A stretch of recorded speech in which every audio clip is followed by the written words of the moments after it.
Well, hello there, and welcome again to the Good Old Days of Radio Show. This is John Tefteller, your host. We are in the midst of a special October-long tribute to Mr. Boris Karloff in celebration of his career in radio, something that doesn't get examined as much as it should. His film career is examined a lot, all over the place, but the radio career kind of gets ignored, but not on this show, because this is where we pay tribute to the great radio shows of the past. And we have our special guest with us, Miss Sara Karloff, Boris's daughter. We're going to do an episode of Inner Sanctum today. Sara, welcome to the show again, and tell us a little bit about Inner Sanctum in general. That you stated in an earlier broadcast of this podcast that was your favorite radio show of all time. Tell me why. Because I think probably it's the one that I had an opportunity to listen to the most as a youngster growing up. Okay. So late at night, you would lay in bed under the covers and listen, or how did you do that? No, actually, I got an opportunity to listen to it during in the afternoons. In the afternoons? And, yeah, I wonder did. Where it was on in the afternoon, because I think it was... in Beverly Hills. Okay. Well, I don't know, but all right, afternoon. Usually they save the horror and creepy shows for the nighttime. Lights Out was on at 10 o'clock, but I guess Inner Sanctum must have aired earlier in Los Angeles. I did not know that. Yeah, well, that's when I remember having a chance to listen to them, and my mother wasn't crazy about the fact I was listening to them. She didn't want you listening to all those tales of murder and mayhem, huh? No. All right. Well, the show we have for today, Inner Sanctum was on for quite a while, started in 1941. The show we have for today is from June 6th, 1952, and it's called Birdsong for a Murderer, and stars your father, Boris. And we're going to give a listen to that, and then hopefully you'll have some comments on the show when we're finished. So here we go. Okay.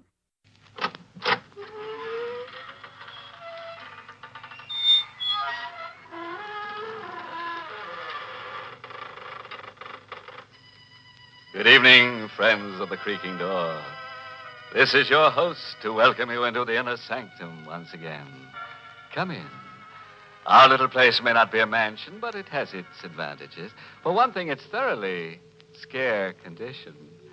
The scream pipes are always in good working order, and the rent's quite reasonable. We get a cut rate.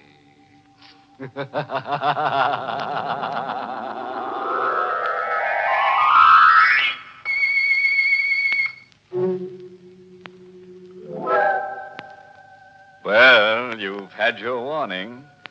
Whatever happens from now on, you asked for. Just be sure the family is provided for.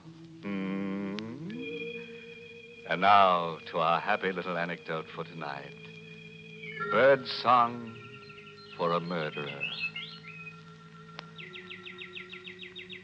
My name is Carl Warner. I'm not a young man any longer, but I don't mind that.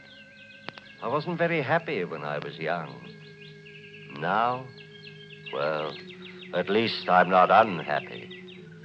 And late at night, after Elaine has gone upstairs to bed, she's my wife, and she's very pretty and younger than I am, and perhaps I made a mistake in marrying her, but, well, anyway, late at night, I go into the room where I keep the birds, and then, listening to them sing, I get as close to happiness as I can expect. I stay an hour, and then I cover their cages. And then they know it's time to sleep. And they sleep. Even on the stormiest of nights. And this was a stormy night. The birds were upstairs when someone knocked at the front door. It was late. We know very few people. We kept to ourselves, mostly Elaine and I, so... I was worried a little when I opened the door. Yes? Mind if I come in, Mr. Warner? It's kind of damp out. No, of course not. You seem to know me. I do, don't I? But I don't know you. My name is Brule. Chester Brule. Oh, Chester Brule. I still don't know. Remember? It doesn't matter. What did you want? Nice place you got here. Much nicer than Cragmount. Cragmount? Cragmount Asylum for the insane. You worked there? I used to work there. Oh, this is all very interesting. Funny thing happened just before I left. One of the inmates escaped. This baby was a homicidal maniac. Homicidal? Yeah, that's right. I don't see what all this has to do with me. I didn't say it had. There was one funny thing about this inmate. Was there? Loved canaries. Loved to listen to him sing. Psychiatrists at Cragmount found it very interesting.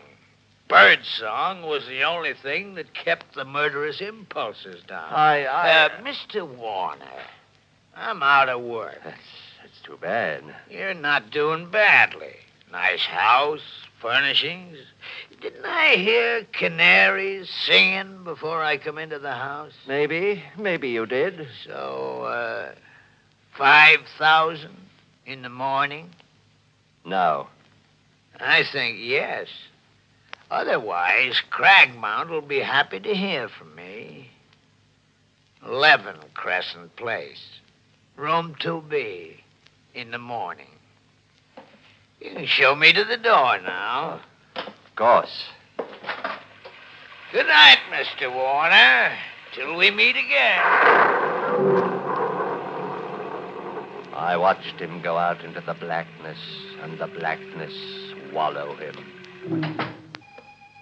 The birds were quiet. I thought for a moment of taking the covers off the cages and letting the birds sing, and then I thought that tonight it might be better if I didn't let the birds sing.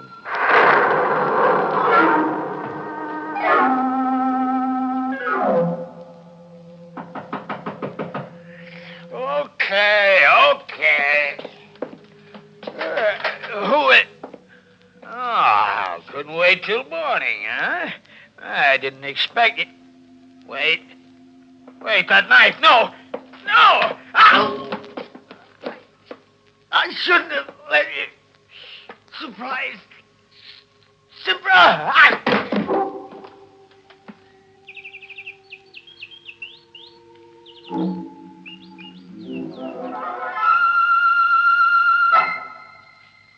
It's a bitter bad night. I couldn't have slept more than 2 or 3 hours. Fortunately, Elaine and I had separate rooms. And at breakfast the next morning, she was fresh and young and beautiful. Carl? Huh? Why are you staring at me in that funny way? Nothing. You really shouldn't read at meals. Oh, it's only the paper. So many exciting things happen. I can't wait till I get to them. Still... Oh, isn't that terrible? What is? A man was murdered last night. Not very far from here, Crescent Place. Crescent Place. Such an odd name. Chester Brule. Carl, your coffee cup. Sorry, I wish you wouldn't read the paper. It says that his canary, he had a canary car, was singing when the landlady found the body. Oh, that's pathetic. Elaine, I told you not to read that paper. But, Give it to me. Why, Carl, you're tearing the paper up. What's the matter? I'm nervous this morning. Don't remember your ever having been like this before. I told you I was nervous. Now, look, darling, why don't you go into the aviary? Listen to the birds for a while. You love them so, and they have such a nice effect on you. I went into the aviary as she suggested, and I listened to the birds. But it was quite a little while before I stopped trembling. Carl, Yes, dear? come into the kitchen. All right. I've been washing the breakfast dishes, darling, and found this among them. Carving knife. This isn't that funny. Besides, look at it. The blade's all covered with brown stains. I see. Sure, I washed it after dinner last night. Did you use it for anything? No, darling. Now, give it to me and I'll wash it now. Oh, I can do it. I just wondered. Oh, the door. Will you? No, you give me the knife. And you answer the door. I said you answer the door. All right. There's nothing to shout about. I don't know what's the matter with you this morning. I washed the knife. Quickly, but carefully. Very quickly, but very carefully. Didn't take long. The stains hadn't hardened much. The brown stains. Carl, Yes? someone to see you. A man. What does he want? He didn't say, except that it was important. I'll go see him. He said he's a lieutenant. A Lieutenant Gregg. From the police. There are 17 steps between the kitchen and our living room. I know because I counted them while I was walking to see Lieutenant Gregg of the police. 17 steps to make my face polite, relaxed, smiling. But would I be able to hide the trembling of my hands? You're Lieutenant Gregg. My wife said you wanted to see me. Yes, that's right. Mr. Warner, did you know a man named Chester Brule? Chester Brule? Why, I can't say offhand. I've got such a bad memory for names. I may or I may not. Why? He's murdered last night. You see, we found your name and address in Brule's address book. I see. We thought you might be able to help us. Well, the fact that my name is in his address book doesn't mean Prove that... anything? Well, of course not. Would the fact that Brule used to be an attendant in an insane asylum mean anything to you? Why should it mean anything to me? Well, I didn't say it should, Mr. Warner. I just thought... Well, it doesn't. Oh, I guess that's that. You know, funny thing. There was a bird cage in Brule's room with a canary in it, singing its head off. Huh? Well, lots of people are fond of canaries. Sure. What was funny about it is that Brule's landlady swears Brule never had a bird. That is funny. The way it looks, the killer knifed Brule and then left the cage and the bird in it behind him. Doesn't make any sense. Unless you figure that the guy who killed Brule was insane. The birds have been quiet, but the slam of the door maybe started them off. And I knew that somehow I would have to get the cage and the bird in it out of Brule's room. I didn't know how I'd do it, but I'd do it no matter how insane it was.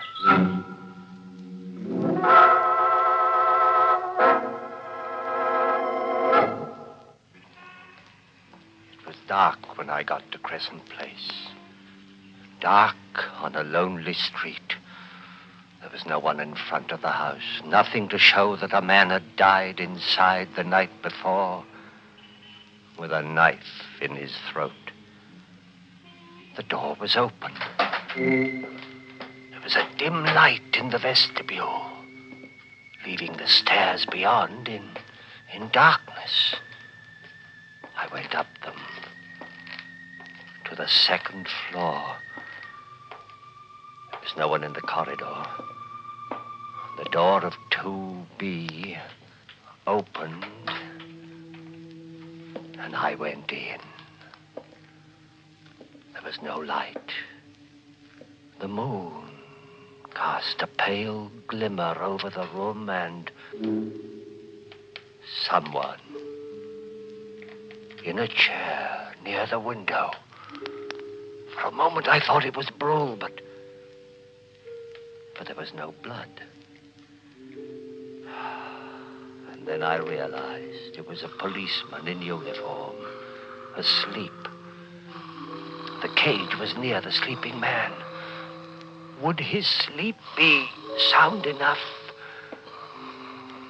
I reached out, lifted the cage, reached the door, and closed it.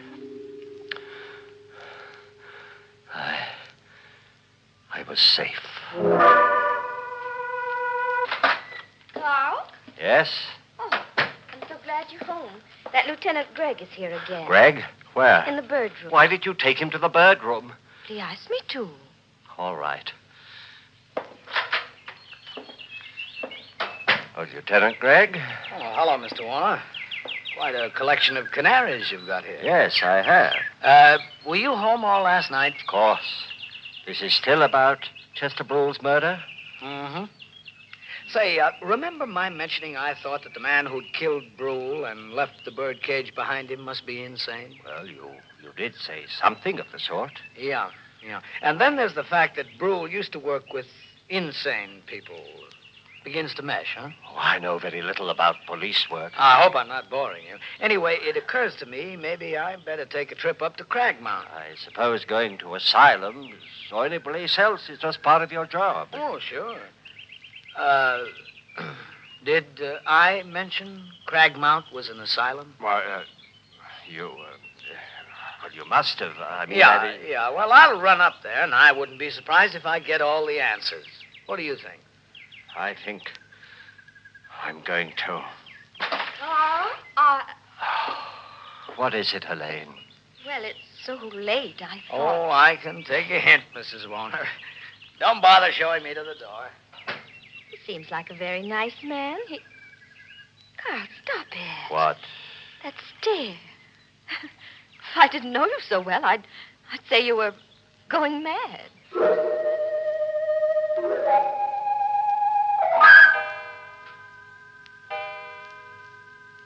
Go to bed, Elaine. All right, darling. Oh, Carl, look. Look at what? Through the window, the garden.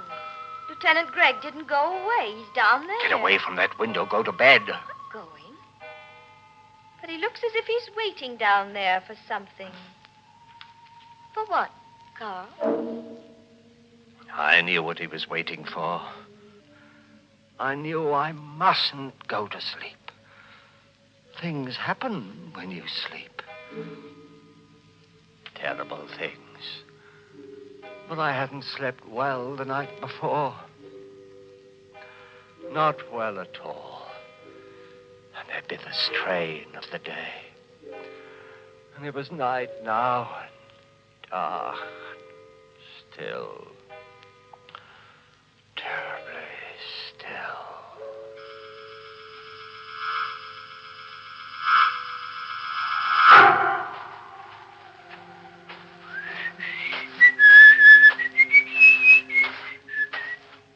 Gargan? Gargan? Yeah. Oh.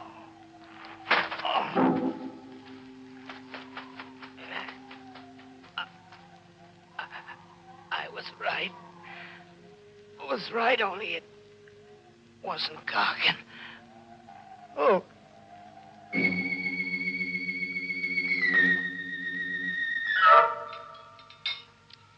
Such a lovely morning, Carl. Lovely. I looked for Lieutenant Gregg as soon as I got up. He wasn't in the garden anymore. He must have got tired, gone home, or back to headquarters, wherever policemen go. Oh, dear. That's the Swenson's dog. He's got into our garden again. I'll have to get him out. Elaine, don't. Darling, you dig up all the flowers looking for bones. Elaine. Maybe he won't be there tonight. Elaine! Where are you? Under the trees. What? Look. Lieutenant Gregg. His throat. Come inside. Oh, all right. The kitchen. Carl, where are you going? The kitchen. What are you doing? The drawer. Silverware. Yes. It's here. The carving knife. That's right. Carl, I thought you washed it last night. I guess you didn't. You'd be wrong. I did wash it last night. But the stains are still there. The brown stains. These are fresh ones, Elaine. Get out of my way. But... I've got to go to the bird room. Carl, please don't go away from me. Carl! I was holding the carving knife in my hand. Started to put it down, and then I held on to it anyway. It would make taking the covers off the cages awkward, but I held on to it anyway. And the birds were still. They remained still, unless I took the covers off. Elaine. Carl, you must tell me what's wrong. Don't come any closer. But... Elaine, please, not any closer. You've got that knife in your hand. Yes. The one with the brown stains. Oh, Carl. Don't say anything. Carl, the night before last... Elaine, don't ask questions. That's dangerous. You were out of the house last night when Lieutenant Gregg was I was killed. asleep. You have the knife, Carl. Yes. Give it to me. No. Please, Carl. No. Stay where you are. All right. You may keep the knife. Because, look, Carl. A revolver? Yes. Lieutenant Gregg's revolver. Elaine, give that to me. Oh, no. I took it from Lieutenant Gregg last night. After he stopped crying. They always cry when you... Elaine. Didn't like it the way you've been looking at me, Carl. You were thinking that maybe you'd have to send me back to Craigmount. I wasn't. You were, Carl. I know you were. After Chester Brule died. Elaine. Stop where you are. All right, but... Keep your hands away from the bird cage. Don't pull off the cover. Oh, Carl, I've hurt you. Never mind. But I didn't want to. Are you going to cry? Like the others? It was my fault. Loved you too well. I really killed those others. Not you, my darling. That's a very silly thing to say. And I'll become quite angry. I am quite angry. Carl, you silly. You pulled the covers off the cage. Carl? Carl, I'm speaking to you. Those birds, I don't like them. Carl? Oh, poor Carl. He's dead. I loved him, and now he's dead. But anyway, he didn't cry. He didn't cry.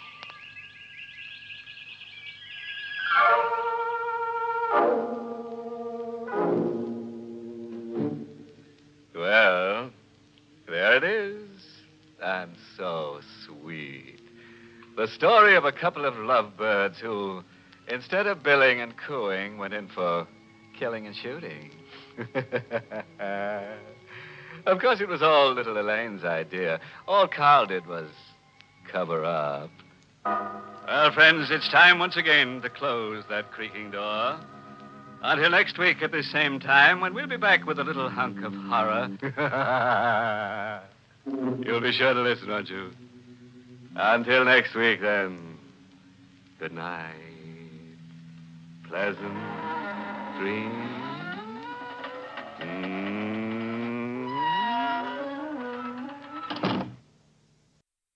Okay, from June 6, 1952, Inner Sanctum, The Birdsong for a Murderer. Sarah, you there? Whew. Didn't see that one coming either. They fooled you on that one, huh? Oh, my goodness, yes. Ugh, what a twist again. Inner Sanctum was good at that. This is 1952. At this point, I believe, and correct me if I'm wrong, your father was either playing or had just played Captain Hook in Peter Pan and was doing some early television. Can you tell us about some of that? Oh, my goodness, yes. Actually, he moved back to New York in 1949 to embrace the new medium of television and to do more radio also. He was one of the very few Hollywood stars, film stars, to embrace the new medium. And very few film actors would even undertake television because it was live. And they were all accustomed to having several takes before it was a live take. And he really enjoyed doing television, and he continued to do a lot of radio work at that point. He lived in the Dakota, where a lot of interesting things and interesting people lived. And he did an awful lot of early television work in his new abode in New York. Now, would that be television that was live only in New York City, or network television across the country, or both? Both. Both. He did a lot of television that covered the whole nation, but it was live. It was shot live in New York. Well, radio was live too most of the time, Yes. until we get to the early 50s, and then they did start pre-recording some things. But mostly before 1950, it was all live performances. This particular Inner Sanctum that we just heard sounded like it was pre-recorded, and there were no radio commercials in it. It may have been an Armed Forces radio version of a network show. I'm not sure. But usually Inner Sanctum at that point was sponsored by Lipton Tea or something. Mm-hmm. Yeah, there were no commercials. This one just had such a twist at the end. I thoroughly enjoyed it. Well, that's good. I hope everyone else that listened to this also enjoyed it. Inner Sanctum in those later years, a lot of them are not as good as some of the earlier ones, but it all varied. It depended on who was in it and what script was and all that. But this one was, as you say, a really, really interesting twist at the end there. All right, this is John Tefteller in the Good Old Days of Radio show. Our special guest, Sara Karloff. Thank you so much for taking your time and being with us on the show for this whole show, for this whole month. Salute to your father. Very kind of you to do that. And we will be back next week. We have an episode of The Jack Benny Show with special guest Boris Karloff to air in our comedy slot on Monday. And then we'll be back next Thursday with another episode of a more scary type program related to Mr. Karloff. So, until then, this is John Tefteller saying thank you and goodbye.